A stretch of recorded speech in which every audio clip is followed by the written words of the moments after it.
মুক্তিযুদ্ধের বিরোধিতাকারীরা যেন আর শাসনভার নিতে না পারে সেজন্য বলিষ্ঠ নেতৃত্ব প্রয়োজন, এই মন্তব্য করেন রাষ্ট্রপতি মোহাম্মদ শাহাবুদ্দিন। বুকের মধ্যে লালিত স্বাধীনতার চেতনার থেকে বিচ্যুত হতে পারি, সেটা তো হতে পারি না। আমাকে বাংলাদেশ আওয়ামী লীগ আমাকে সমর্থন করেছিল, তাই আজ আমি এখানে। সরকারের পদত্যাগ এবং দেশ জুড়ে সকাল সন্ধ্যা হরতাল পালন করছে আওয়ামী লীগের নেতাকর্মীরা।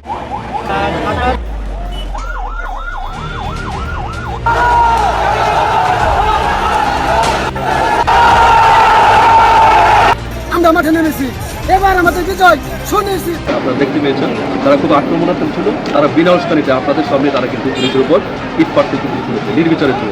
অবৈধ সরকার ডক্টর ইউনূসের অবৈধ নির্বাচনের বিরুদ্ধে আওয়ামী লীগের নেতৃত্বে এসে রাষ্ট্রপতি বলেন, স্বাধীনতা বিরোধী অপশক্তি ডক্টর ইউনূসের ঠাঁই বাংলার বুকে হবে না।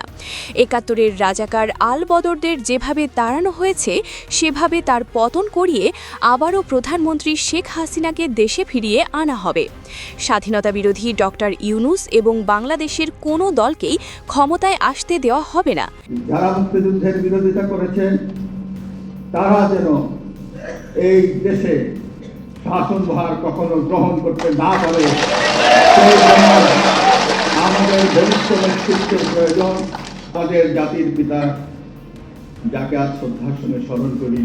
দীর্ঘ প্রায় ১.৫ বছর পর আওয়ামী লীগের নেতৃত্বে রাষ্ট্রপতির এমন কড়া বার্তায় রাজপথে হরতাল কর্মসূচি পালন করছে আওয়ামী লীগের নেতাকর্মীরা।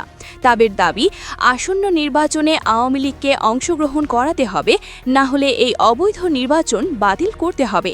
আর যদি এই অবৈধ নির্বাচন বাতিল না করানো হয় তাহলে রাজপথে আবারও একটি গণ অভ্যুত্থান হয়ে যাবে।